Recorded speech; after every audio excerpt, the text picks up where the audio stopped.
ఇప్పుడు కశ్మీర్లో ఇట్లాంటివి అవుతున్నాయి కదా, దానికి కూడా సొల్యూషను ఆ కొడుకులకి ప్రాపర్గా ఎడ్యుకేషన్ ఇప్పించి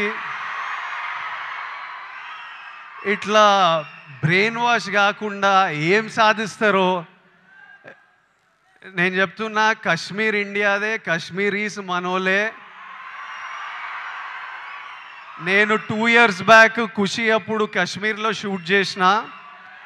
నాకు ఎంత మంచి మెమరీస్ ఉన్నాయో వాళ్ళతోని. వీళ్ళు పాకిస్తాన్ వాళ్ళు వాళ్ళ మనుషులను చూసుకోలేక అక్కడ కరెంట్లు లేవు, నీళ్ళు లేవు, వచ్చి ఇక్కడ ఏం చేయాలని చూస్తున్నారో. ఇండియా పాకిస్తాన్ మీద అటాక్ చేయాల్సిన పనే లేదు. పాకిస్తాన్ వాళ్ళకే విరక్తి వచ్చి వాళ్ళ గవర్నమెంట్ మీద అటాక్ చేస్తారు.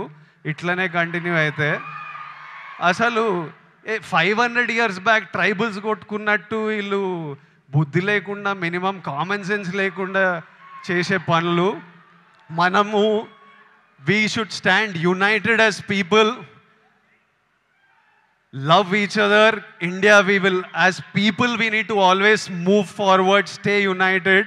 Education is super key. మన ఇంట్లల్లో మనం హ్యాపీ ఉండి, మన పేరెంట్స్ హ్యాపీ ఉండి, మనం హ్యాపీ ఉంటేనే ప్రోగ్రెస్ అవుతాం.